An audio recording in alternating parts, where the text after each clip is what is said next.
Sorry, I didn't I can write if you want.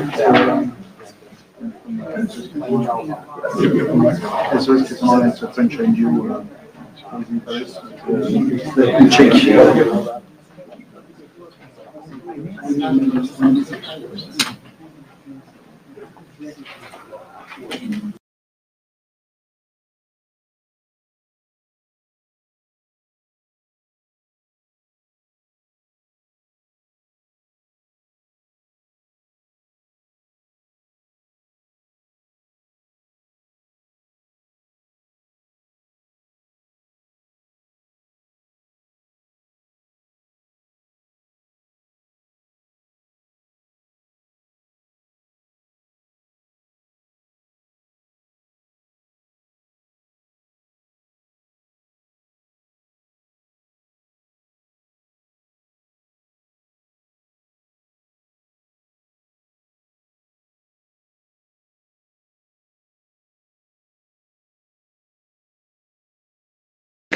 Well, we're just a second over time to get started, but we wanted to give everybody a chance to come in.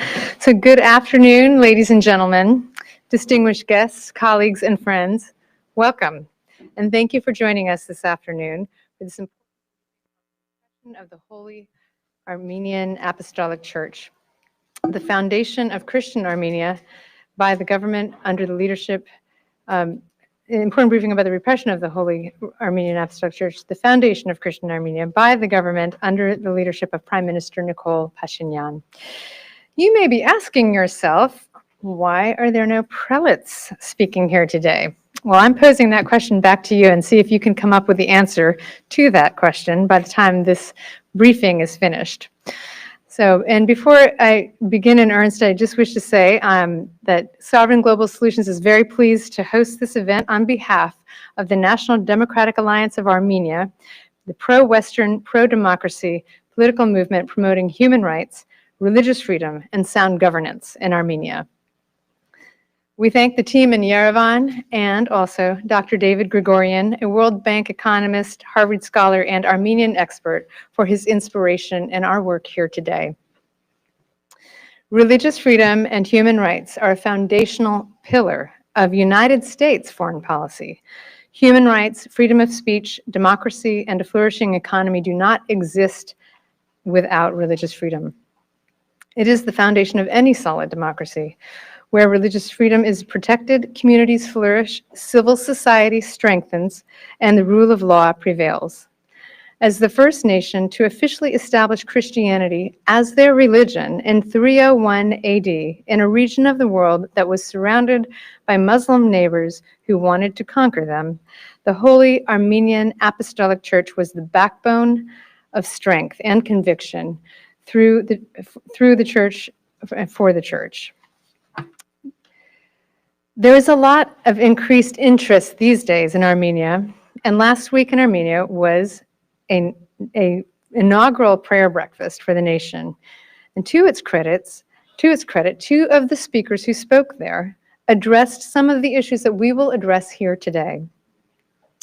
This briefing aims to shed light on what is really happening in Armenia, the growth of authoritarian repression starting with the foundation of Christianity in Armenia, the Holy Armenian Apostolic Church. Today, you will hear from international legal experts, humanitarian and human rights experts, who will speak about how these repressions threaten Armenia today and into the future.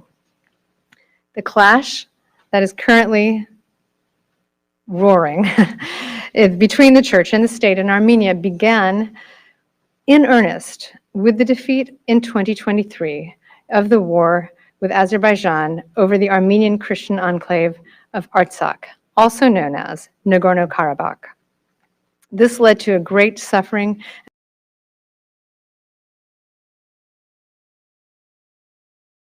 20,000 flee to safety. It also brought the destruction of sites in Artsakh by the Azeris and 23 political prisoners, former leaders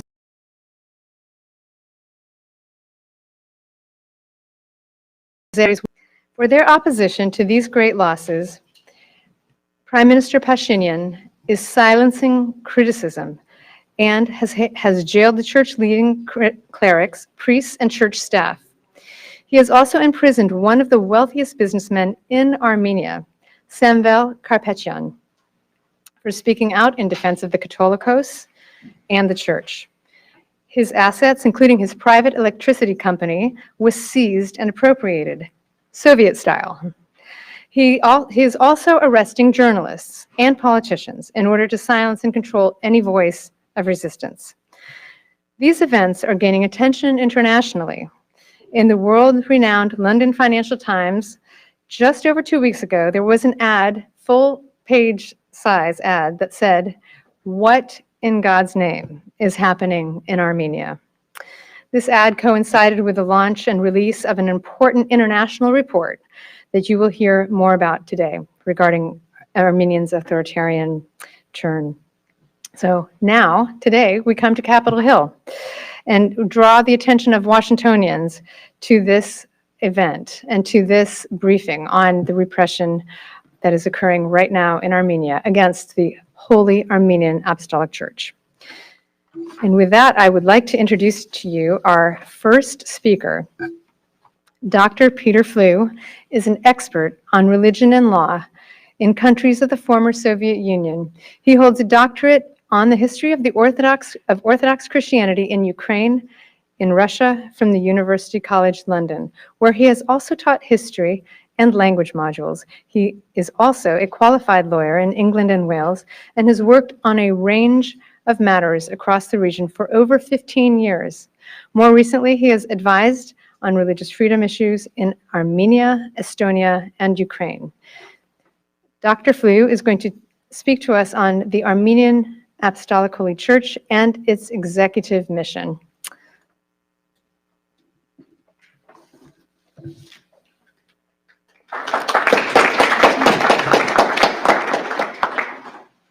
Thank you very much. Thank you, Jacqueline. It's a real privilege to be able to speak today and to present this white paper which came out a few weeks ago in London.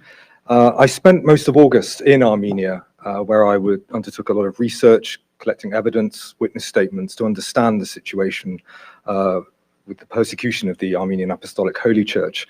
The white paper documents the attacks on the Catholicos, the leader of the church, the arrests of bishops and clergy, and also the client that I act for, Mr. Samvel Karapetyan, who remains in detention to this day. The white paper tries to set out several things. Firstly, why the church is so important, why it has a unique position in Armenian society, and how that is reflected in a specific constitutional mandate. And it's by understanding that constitutional mandate and how the church sought to act on it that we understand how shocking the attacks of Nikol Pashinyan were on the church, or are on the church. I'll document some of those specific attacks and then detail Samvel Karapetyan's own situation at the moment. So why is the church important? Why is it held in such high regard? Well, firstly, as Jacqueline mentioned, the Christianization of Armenia in 301, the adoption of Christianity, the first nation to do so under the influence of St. Gregory the Illuminator, the role of the church in giving birth to the written word and Armenia's unique literary culture. and the unbroken nature of the church's 1700 years of service, which is unmatched by any secular institution in Armenia. It's the church that has played a critical role, not least during times of imperial subjugation and genocide. It's acted as a receptacle of Armenian nationality and culture. And the church acts as Armenia's conscience and memory, not least with respect to Nagorno-Karabakh. But it's especially that apostolic character of the church, which is both direct and autocephalous, which is particularly important here. And by that I mean that the church maintains independence from the mediating authority of any other church, be it Rome or Constantinople. And this goes to the heart of why the Prime Minister's attacks are so shocking. Trying to remove the Catholicos isn't some kind of boardroom takeover. This strikes at the heart of the internal affairs of the church, but it also has profound theological consequences. Now, that role as a receptacle of Armenian identity and culture is reflected in a constitutional mandate of the church. There we are, excellent. And this is something that a previous Catholicos, Karakin I, who was Catholicos from 94 to 99, helped to describe in terms of the relationship of the church with the state. He understood that the Armenian state was formed as a secular state, but however, cooperation between the church and state is also necessary, and that the church must be included in the national life of the country. And this role has been reflected in the current constitution, that is the 2015 version, something which the present Prime Minister seeks to overthrow and to redefine. Article 18.1 states that the Republic of Armenia shall recognize the exclusive mission of the Armenian Apostolic Holy Church as a national church in the spiritual life of the Armenian people, in the development of their national culture and the preservation of their national identity. And this is a position that reflects that history of the church and its exclusive role. And it's by fulfilling that constitutional mandate that the church has found itself in the crosshairs of Nikol Pashinyan. Now, the roots of the present crisis date back soon after the 2018 revolution with the new Armenian New Catholicos movement. But one of the key turning points was this year, in May of 2025, at a conference held by the World Council of Churches in Bern. And this was devoted to Nagorno-Karabakh and the topic of the ethnic cleansing and the destruction of the heritage in that region. Now, Catholicos Karakin II attended this conference, and he bemoaned the erasure of Armenian history in the territory, with the continued barbaric destruction of ancient Armenian monuments, Christian holy sites, settlements, and cemeteries. And he also discussed the protection of cultural values as not only being a sacred duty, but an imperative for preserving the history, faith, and identity of all peoples and nations. You can see here, he is fulfilling his role of the exclusive mission of the church as under the Constitution. And it was within days of this statement that Nikol Pashinyan started his extraordinary attacks on Facebook, no less, in which he released reams of messages using obscenities and foul language. I'm not going to repeat them here, but they're documented in chronological order in the white paper that's available. At the same time, he also convened a coordinating council, a commission that seeks to overthrow the Catholicos and to replace him. He put out a statement with a Gmail email account saying, please write in if you would like to be on this commission. To date, we don't know who's on it and how it's operating. Now, one can only imagine if the leader of a Catholic country, say Giorgia Meloni in Italy, started attacking Pope Leo on Facebook and saying we shall convene a commission to overthrow Pope Leo. The same level of shock has rocked Armenian society. At the same time, we've seen bishops arrested, clergy arrested, and parishioners. One of those is Samuel Karapetyan. Now, he is one of the key benefactors of the church, a major philanthropist of the church, and he returned to Armenia in June of this year to attend the memorial service of the 40 days of his father's death. And on leaving the church, he was approached by a journalist who asked him, what is your opinion on the attacks on the Catholicos and the church? And he responded with this statement. What opinion should I have when a small group, forgetting Armenian history and the thousands of years of the Armenian Church's history, has attacked the Armenian Church and the Armenian people? Since I've always stood by the Armenian Church and the Armenian people, I will become directly involved. If the politicians fail, then we will participate in our own way in all of this. Within a day, he was in jail, charged under Article 422 of the Criminal Code, which is to do with public cause of the seizure of power. Just for this statement here. And as Jacqueline has mentioned, since then, he's lost his business interests. That includes the electricity networks, but it also includes some of the results of his philanthropic work. For example, Yerevan's circus. These have all been stripped from him. He remains in jail to this day in pre-trial detention. Now, his arrest and detention forms a part of a broader use of political prosecutions in Armenia, which is set out in the white paper. These have been criticized by Freedom House, the US State Department, among other international organizations. But it's especially the use of pre-trial detention as a punishment in and of itself that is concerning, something that the US State Department has bemoaned, as well as organizations such as Human Rights Watch. So he's the latest in a long line of such abusive prosecutions. Now, since the publication of the white paper, the attacks have continued, and I just want to identify a couple of things that have come up. Firstly, Pashinyan has gone on record in a press conference recently in November to say that the church has no Catholicos, accusing the Catholicos of all Armenians of illegitimately occupying his position. At the same time, he's arrested the brother and nephew of Catholicos Karakin II, again using another part of the criminal code that's rarely used. But I'm especially concerned by Pashinyan's statement about the spiritual and moral renewal of the Armenian Apostolic Church. This really isn't something for Pashinyan to be commenting on and getting involved in. And I'm especially concerned with his efforts to create splits in the church by supporting renegade clergy, attending services at the Havana Bank Monastery, for example. Now, as a historian of Orthodoxy in Russia and Ukraine, I'm well aware of the 1920s experience and the movement of renovationism, or obnovlenchestvo, which was a movement to create a split within the church, to liberalize and secularize the church from within and to demoralize. And I'm concerned that this is perhaps the latest front which Pashinyan is opening against the Armenian Apostolic Holy Church. So my message is very simple. I hope you read and engage with the white paper. It's available online as well. And to raise your voice, to add your voice to the chorus of international condemnation that's growing about this issue, that's growing in awareness. The attacks on the Catholicos must end. The bishops and the clergy must be released. And Samuel Karapetyan must be released, and his assets must be returned to him. Thank you.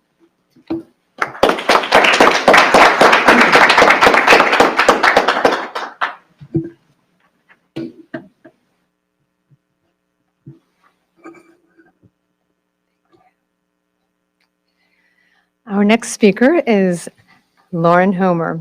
Lauren Homer is an attorney specialized in international human rights and religious freedom advocacy through Law and Liberty Trust, which is an NGO since 1990.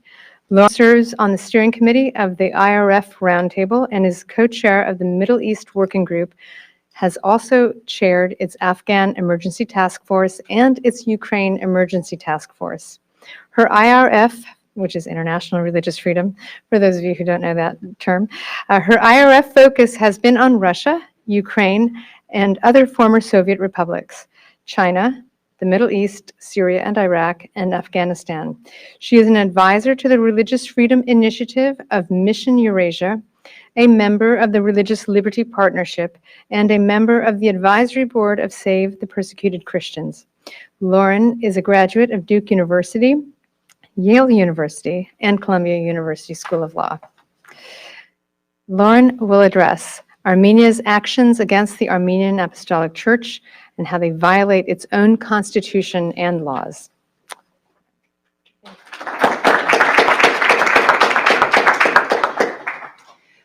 Thanks very much, and I also am honored to get a chance to speak here. I have, through our work with the International Religious Freedom Roundtable, we put together a letter trying to stave off Azerbaijan's invasion of Nagorno-Karabakh back in 2023.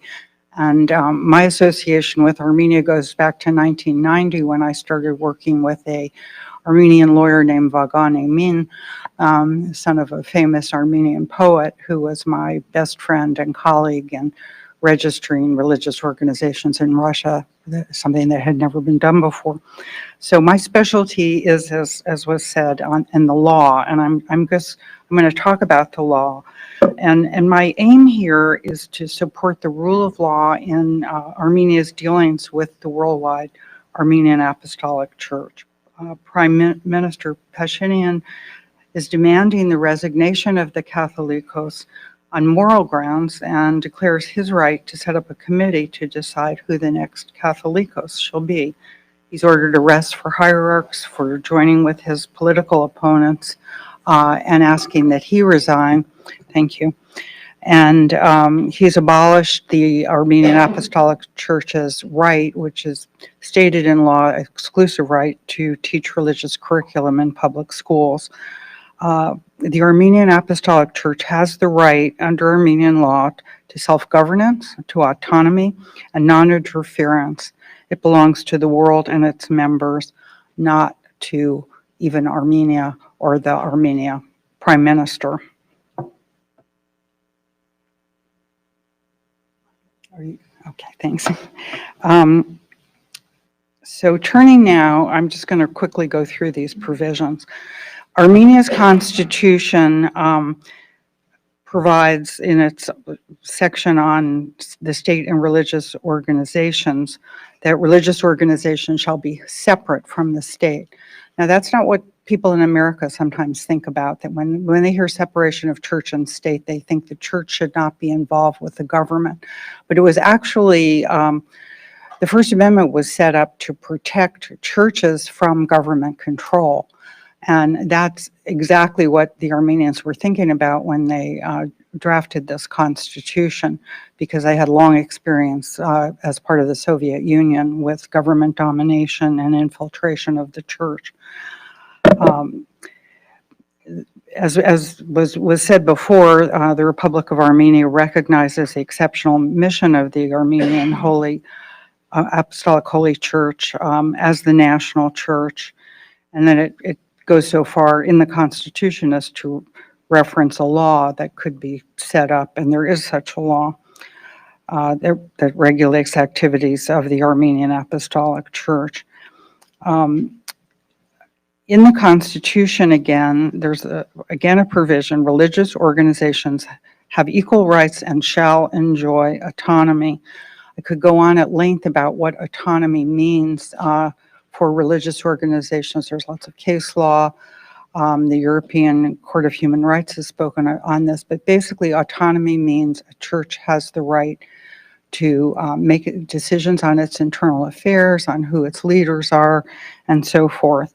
The Constitution just coincidentally provides that everyone shall have the right to freely express his opinion, and that everyone shall have the right to freely organize and participate in peaceful and unarmed assemblies. So the people who are being arrested for organizing anti-government protests or for speaking out against the government actually have the right to do it under the Armenian Constitution. And these limits, this can only be restricted by law with the aim of protecting state security, preventing crimes, protecting the public order, health and morals, or the fundamental rights and freedoms of others. But protests really are legitimate in Armenia. Moving on to the law of the Republic of Armenia on freedom of conscience and religious organizations, it starts out in the preamble, again, referring to the Armenian Apostolic Church as the national church of the Armenian people and as an important bulwark for the edification of its spiritual life and national preservation. In section 6, and this is one of the more significant sections to me, it says that in Armenia, the following religious organizations operate: the Armenian Apostolic Church with her traditional organizations, and then other religious organizations which are established in accordance with private ownership and bylaws. In other words, in this law, they just incorporated the entire structure of the Armenian Orthodox Church as the legal basis for its existence. They didn't have to file what is filed in other countries, something maybe called a statute, a constitution, or bylaws, enumerating how the church is organized.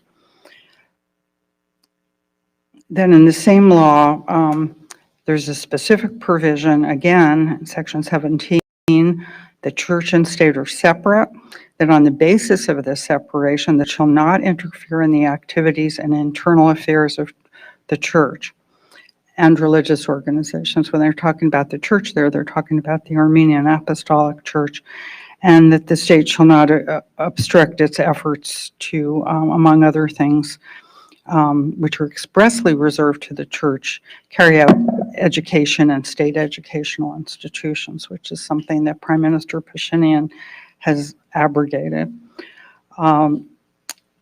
And then in this law on freedom of conscience, it says the state guarantees the rights of the members or employees of religious organizations to take part in the civil and political life on an equal basis with other citizens. This is an issue that was hotly debated in the 90s about whether religious figures, priests, bishops, whatever, could participate in politics. And Armenia says, yes, they can. Then in 2007, there was a special law on the relationship between the Republic of Armenia and the church. And it again recognizes self-governance, and it repeats separation of church and state.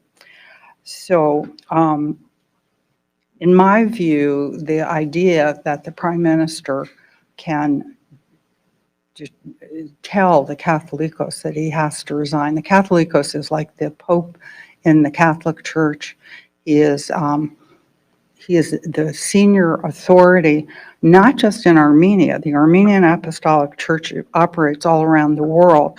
So the Armenian population is 3 million, and about 97–98% consider themselves Armenian Orthodox. But it has a worldwide membership of 9 million people. So how can Prime Minister Pashinyan assert the right to decide for 9 million people, the vast majority of whom don't even live in Armenia, that he's going to decide who runs their church? The Mother See of Holy, I'm going to pronounce it wrong, Ekmaizen, is the preeminent center of authority in the worldwide Armenian Apostolic Church, and Kurikin II is the Supreme Patriarch in Catholicos. And it's really an important position. They have a set of bylaws that goes into some of what he's responsible for, but he has a very special clerical and ecclesiastical and theological responsibility within the church. He's just not, as was said before, like, you know, the president of a corporation who is just interchangeable with anyone else. And they have among others, a specific document for something called the National Ecclesiastical Assembly, which is the supreme governing body of the Armenian Apostolic Church. And that body is entrusted with electing the Catholicos. I'd be happy to share with people the content of that. It's quite long and detailed. It provides for election of people who participate in the assembly at the time of the election of a Catholicos. I'm sure also under canon law that within the Armenian Apostolic Church there is a provision for what, well, in the Anglican Church we call deposing a hierarch. Sometimes, I think in the case of the Catholicos, it might be called dethroning him, because in Orthodox churches, they speak about the enthronement of a patriarch, which is what he is. And so there's a procedure for it. There's a provision for ecclesiastical trials. So, you know, if the Catholicos has done something wrong, he could be held accountable in that way. But the autonomy of the church should ensure that this is something that happens within the structure of the Armenian Apostolic Church. It's not a government function. And certainly the Prime Minister has no role in this at all. He has no right to set up a committee that's going to choose a Catholicos. It must be done in accordance with this. And again, it's not just about Armenia. There's a Armenian patriarch in Jerusalem. There's one for Constantinople. There's one in Lebanon. There's an Armenian Apostolic Church in the United States, in Europe, various countries, throughout Central and South America.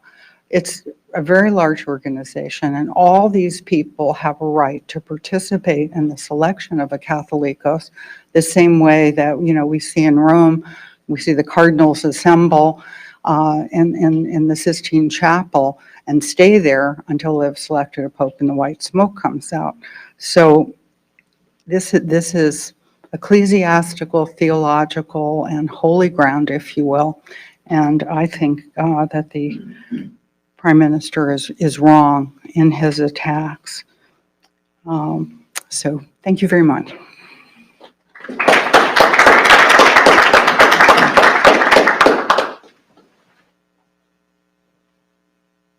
Thank you, Lauren. Next, we are going to hear from Dr. Joel Feldkamp. Joel is the Director for Public Advocacy at Christian Solidarity International. He also serves as CSI's representative to the United Nations in Geneva. Since 2020, he has been at the forefront of CSI's advocacy efforts for the Armenians of Artsakh, otherwise known as Nagorno-Karabakh.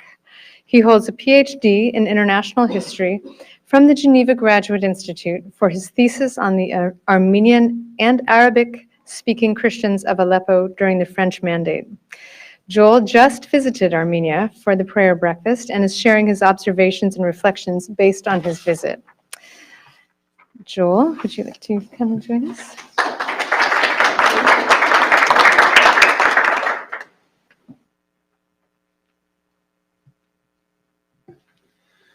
Okay, how's this mic?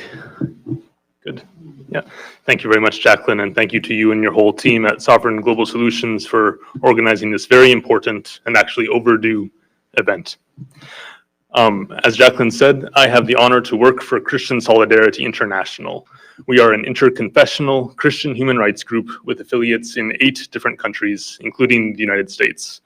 We work with partners on the ground in 15 countries around the world to help persecuted Christians and other people who are persecuted for their faith. We also advocate on their behalf in the media, with Western governments, and with international organizations.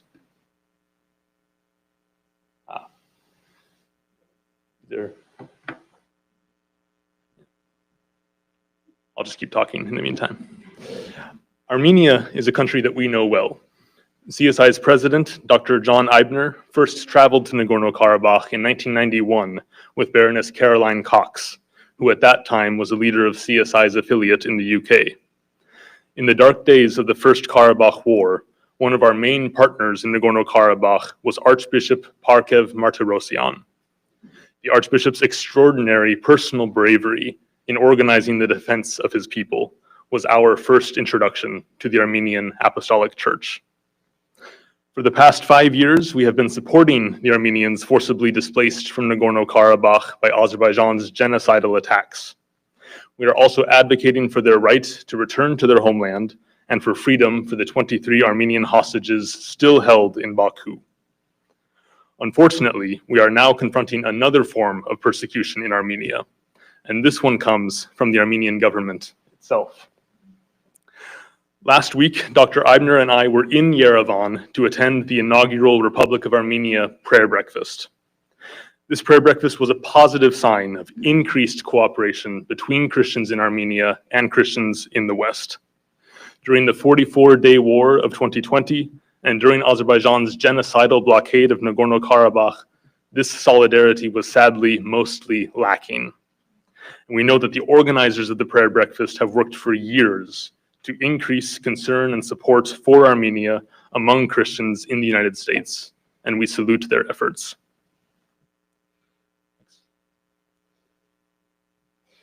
If you haven't traveled to Armenia recently, it may be difficult for you to imagine how repressive the political atmosphere has become. This was my 5th trip to Armenia in 4 years, and I was shocked by how different the public mood was this time. The day that I arrived in Yerevan, masked agents from Armenia's national security services arrested 2 podcasters on charges of hooliganism. They were sentenced to 2 months of pretrial detention. Their names are Vazken Sakhatelian and Narek Samsonian.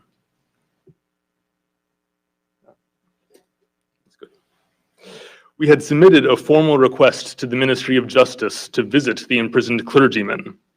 Eventually, the Ministry of Justice responded to our request, claiming, George Orwell style, that they lack the jurisdiction to grant visits to prisoners. One of our interlocutors was shocked by this.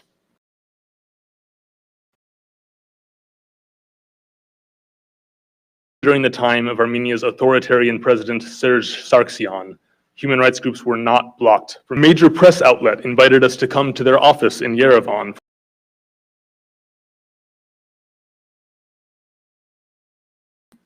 When we arrived, we found the editor in a flustered state, just a few hours before seeing that their building be seized by the government.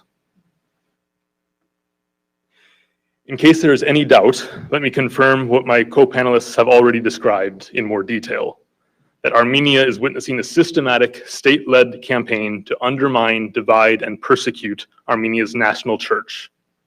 The arrests of Armenian clergy and their supporters must be seen in the context of the Prime Minister's demand that the Catholic from his post, a demand which, as Lauren said, coming from the leader of a government is itself a flagrant assault on religious freedom. Armenian human rights groups have not been silent about this. On October 19, 2 days after a lawyer for the detained clergy was dragged out of his car and arrested in the street, a group of human rights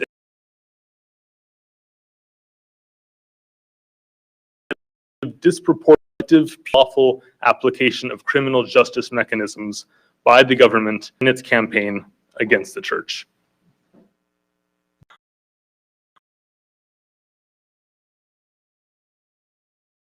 The Armenian Center for Public Rights published a comprehensive report detailing how the Armenian government to imprison members of the clergy and publicly incited hate against the church.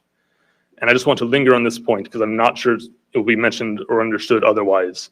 Archbishop Bagrat Galstanian is in jail on charges of trying to foment a coup using terrorism. These charges were based on recordings that were released to the public by prosecutors in June. And these recordings seemed to show the Archbishop and his supporters discussing shooting people and using violence to seize power in a revolution. About a month and a half later, the full recordings were released, and we know now that that is not what they were talking about, not even close. And that is the sole basis for the accusation that they were planning to overthrow the government. And I still meet people in this town who are telling me, oh, the Archbishop was planning a coup with terrorism and such. Everyone in Armenia knows this. The evidence was falsified. It's not in doubt. I had the privilege to meet with or dialogue with 4 different Armenian human rights groups on my visit. These meetings were by far the most encouraging part of my trip. These human rights defenders are talented, professional, and impartial. And their message to us was consistent.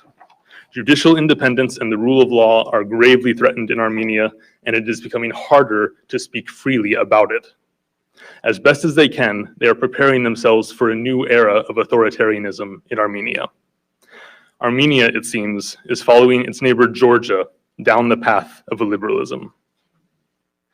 These human rights defenders also told us that those groups who do speak out against the persecution of the church risk being accused, baselessly, of being agents of the Kremlin.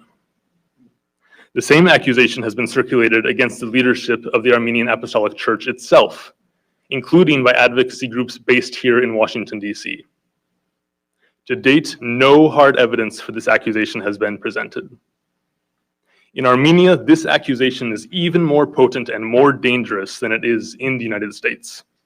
And Americans should know, just as well as Armenians, that false accusations of collusion with Russia are a highly effective way for governments and deep states to suppress dissent.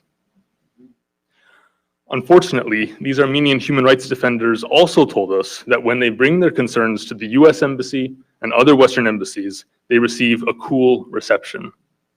Indeed, So far, the State Department and the rest of the US government have been completely silent about the attack on the church. I must mention here, though, a notable exception. Dr. Asif Mahmoud, the co-chair of the US Commission on International Religious Freedom. In his personal capacity as a guest at Armenia's prayer breakfast last week, he used his speaking slot to call for the release of the clergy. This attack on the national church is coming as US-Armenia relations are at an all-time high. President Trump has invested a great deal of his time, energy, and political capital to promote the peace process between Armenia and Azerbaijan. The administration is clearly enthusiastic about the potential here, and rightly so. A US-mediated peace deal between Armenia and Azerbaijan promises a faster trade route across Eurasia that bypasses Russia and Iran and would greatly expand US influence in this crucial region. We are concerned, and we think that President Trump should be concerned, that the Armenian Prime Minister's campaign against the church puts all of this at risk. Armenia has long been the freest country in its region. But ironically, even as it seems to pivot to the West, the Armenian government is building a new authoritarian political system. An Armenia whose vibrant civil society has been pulverized, where people are afraid to speak, dialogue, and organize, where policy is controlled by an increasingly erratic, unaccountable, and unpopular prime minister, will be, at best, a fragile ally of the United States. But more importantly, we should consider the implications of this attack on the church for Armenia's national culture. As Peter explained so well, the Armenian Apostolic Church is 1,700 years old. For most of those 1,700 years, there was no Armenian state. The church held the Armenian nation together. Through centuries of statelessness, dispossession, and even genocide, the church has preserved Armenia's unique identity as the world's first Christian nation, a priceless spiritual and theological heritage. Prime Minister Pashinyan envisions a future Armenia where the church has no social or political influence independent of the state.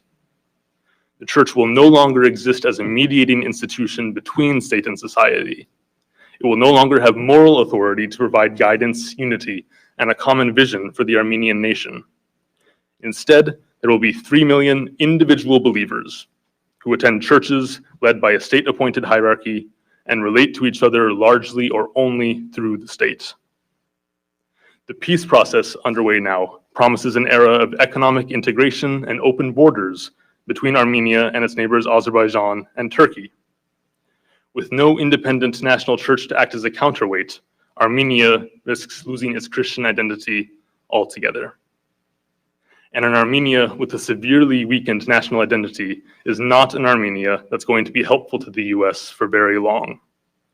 If the president wants to avoid this outcome, it's time for the US government to break its silence. Thank you.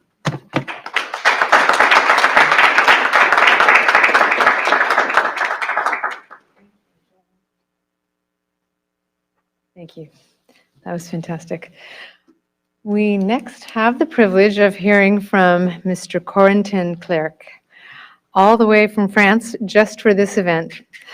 He is the former head of mission for the international NGO SOS Chrétien d'Orient, which I know is not as beautiful as you would say it, but in Armenia, which helps Christians from Eastern churches to live on their ancestral lands and thus preserve Christianity in the regions where it originated. Corentin lived in Armenia for 3 years and experienced the wars of 2020 and 2023, which he lived through on the front line with the association's volunteers. Corentin will speak about the Artsakh Wars, a desire to destroy Christian Armenia with internal and external enemies. Please welcome Corentin.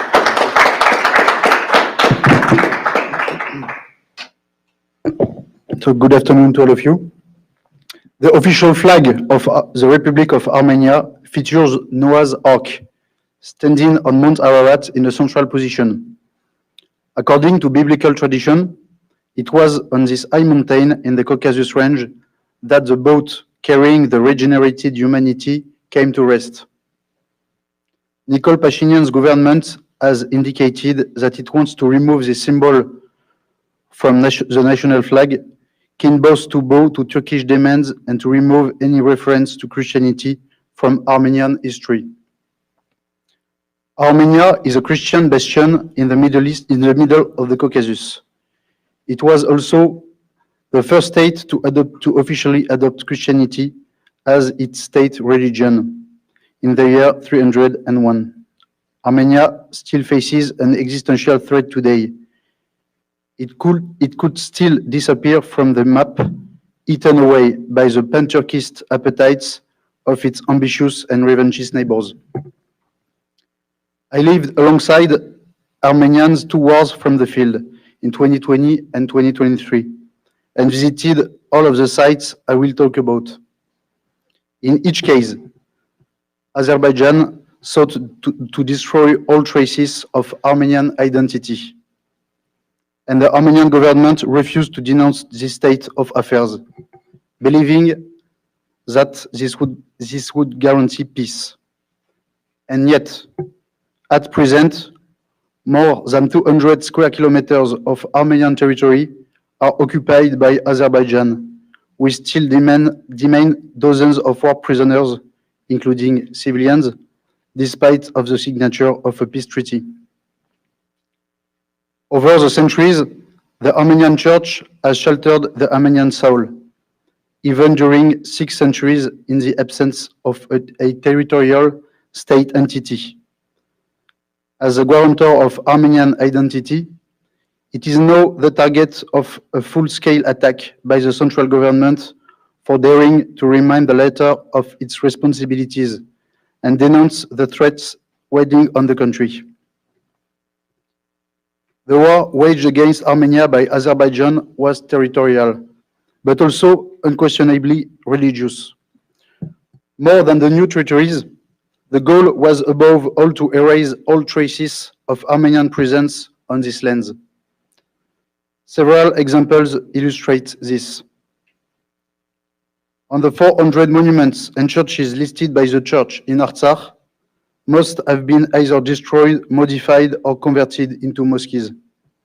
This was the case, for example, in Hadrut, where the church of Surp Sarkis was completely razed in 2022. As in Vazgenashen, cemeteries were destroyed, graves were desecrated. Some of them were reduced to rubble, which was symbolically used to pave between the capital of Armenian Karabakh.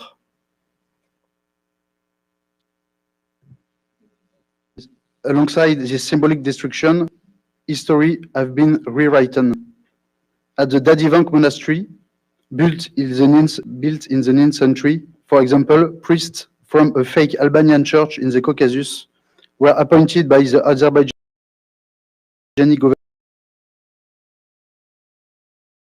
government of Christian liturgy. In the church of Surp, dating from the 12th century, was hammered out and replaced with inscription in the Armenian never denounced this reality. Was the destruction of the Cathedral of Shushi, which is there, whose pointed roof, typical of Armenian churches, it was replaced by a dome. The Muslim prayer as a symbol. Unfortunately, there is no longer any doubt about the cultural dimension of this conflict. In order to erase all traces of Armenian presence, Azerbaijan has chosen to attack the religious properties that abounded in Artsakh. Unfortunately, there has been no condemnation from the Armenian authorities.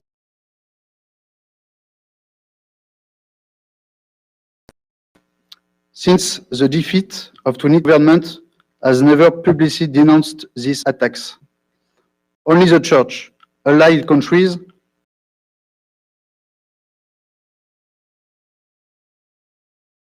raised the alarm about this ongoing erosion. Armenian government's inaction has even prevented them from bringing the case before the competent courts. unable to find anyone within the army with them. Worse still, the Armenian government accepted without any compensation the humiliating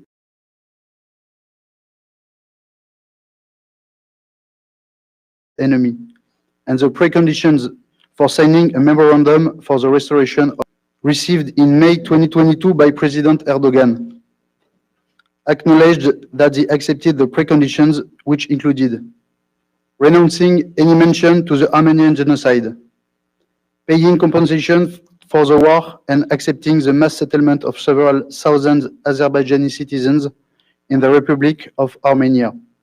What a diplomatic success. Finally, the Armenian government has sought to prevent the church from acting in Karabakh. In particular, during the blockade organized between December 22 and September 23, the state disassociates itself from the Armenians of Artsakh, refusing to break the blockade and to supply them with basic necessities. After the conflict, Pashinyan's Armenian government sought to break up the displaced community by dispersing them to various regions of the country, thereby cutting them off from their only sources of support and confusing their bearings. Everything was done to destroy the spirit of these small village communities that had already lost everything. Calling for the church non-interference in national affairs, Nikol Pashinyan's government nevertheless stepped up its efforts to take control of the Armenian church. Personal attacks against the Catholicos, the imprisonment of bishops and priests, attendance at Mass celebrated by a defrocked priest on the last October at the Ovanavang monastery. Anything goes to weaken the church. The Prime Minister is behaving like the worst kind of autocrat, imprisoning dissenting voices and seeking to recreate a parallel church structured around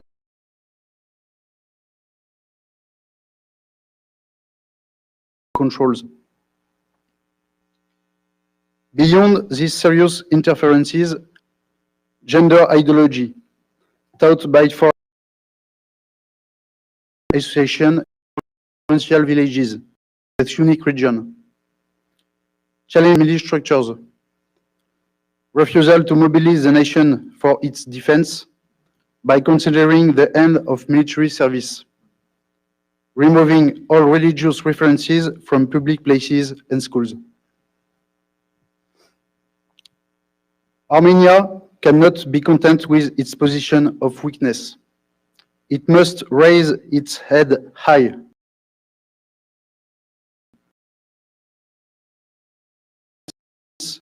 That it will be able to forge in the coming years, prepared to make any sacrifice to achieve this. The Church is an essential pillar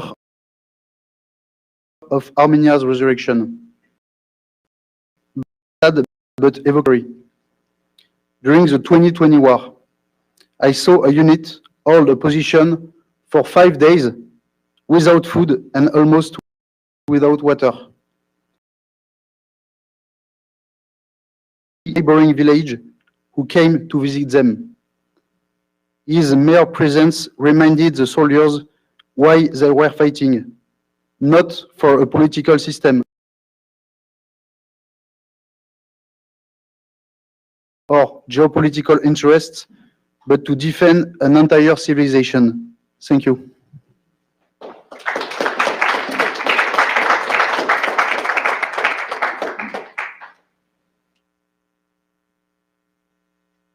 Thank you so much, Corentin, and thank you all of our esteemed experts and speakers.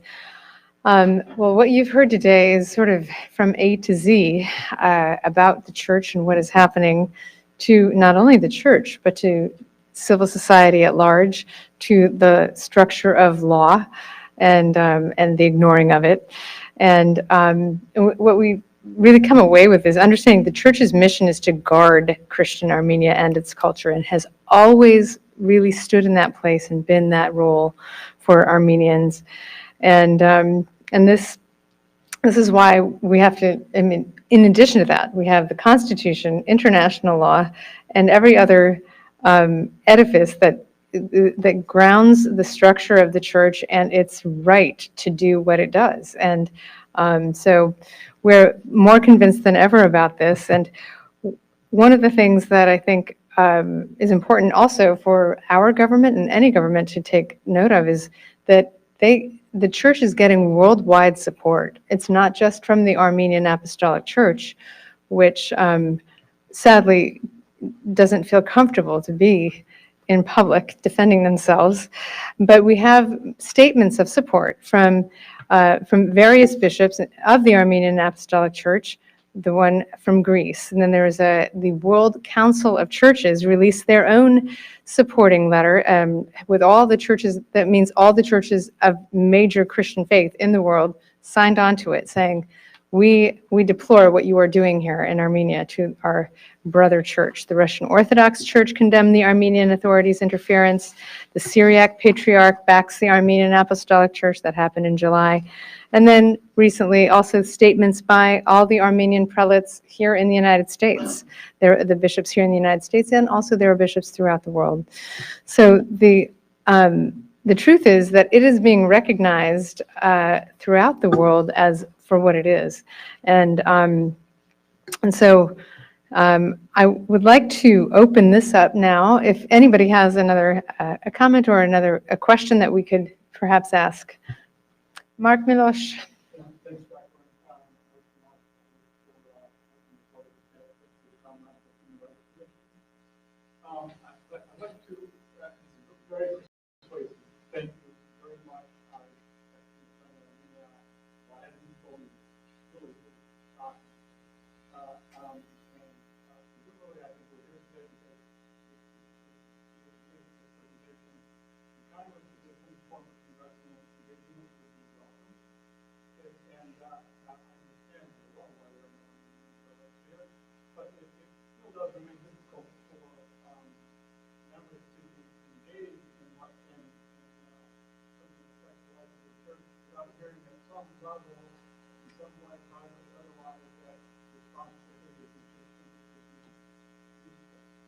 But there are other difficulties in getting involved.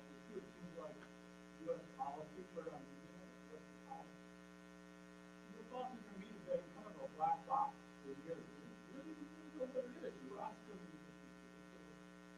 generally just a statement. No serious discussion of it for the past 7 years. So speculation is right. Power supported by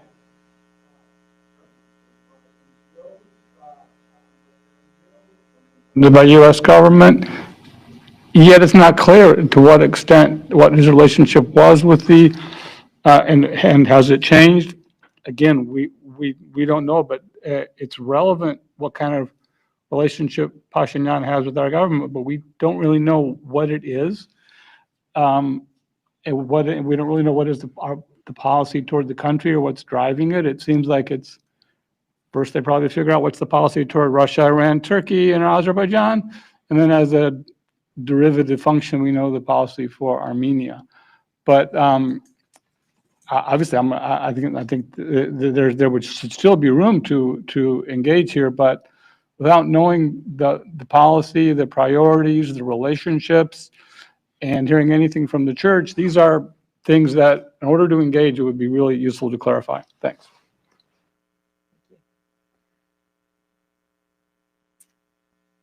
Thank you for your comments, Mark. Would anybody else like to take a stab at that? Anybody else have a question or a comment? Even in relation to what Mark said, yes, Sam. I guess that's a follow-up question for Joel. You had kind of mentioned you mentioned that of a coup against the Archbishop and how the prosecutors had released audio and then later came out that audio was not in the appropriate context. Is there a way that you can kind of just contextualize within a few minutes just what additional context was added that made the difference? Does that make sense? Would you mind stepping up to the mic?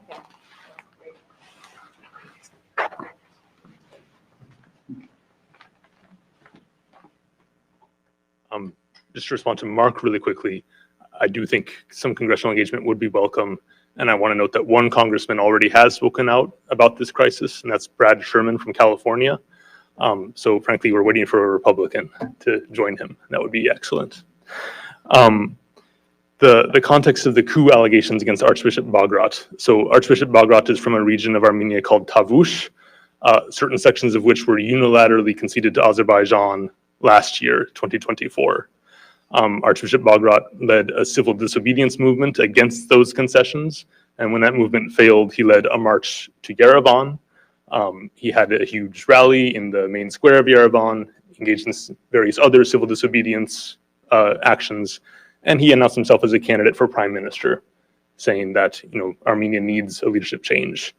So it was a vigorous political movement. It involved civil disobedience, and its goal was to get the Armenian parliament to dismiss the prime minister, which I think, as Lauren was saying, these are constitutionally protected actions in Armenia.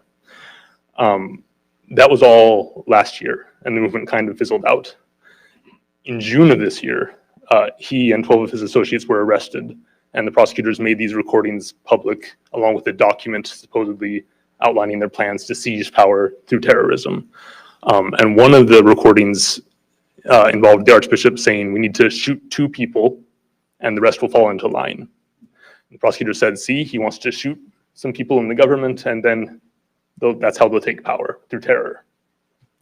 The full transcript, this shows that they're talking about how when they're the government in the future, when they've already taken power, how will they make sure that mandatory conscription is enforced? And they're saying that if people try to desert, then we'll shoot 1 or 2 and that will be the end of the problem. Not something that I would want my priest to say necessarily, but it is not a coup plot.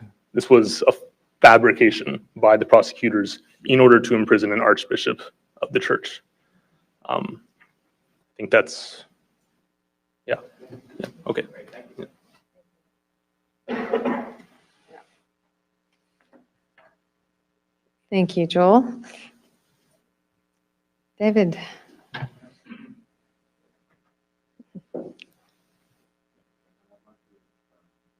Yeah, I think Yes, it's for the live stream. for the live stream. Just thank all the Just speak up panelists for for their incredible presentations. We all need the support. My question really is going to echo Mark's one. But before I lay that out, I think I want the audience to understand and make no mistake that Armenia is under attack. And as a number of our panelists explained, this is not just about church. The government of Armenia has abandoned Armenians in Artsakh. It has destroyed the foundations of institutional foundations of Armenia's defense, Armenia's education, and now the church.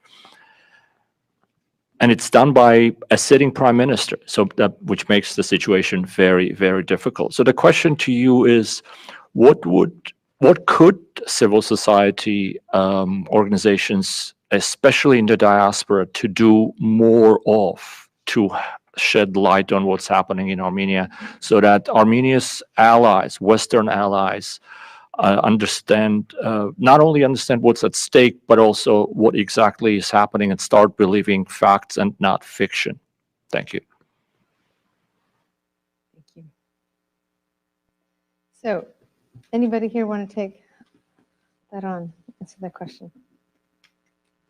Yeah, go for it.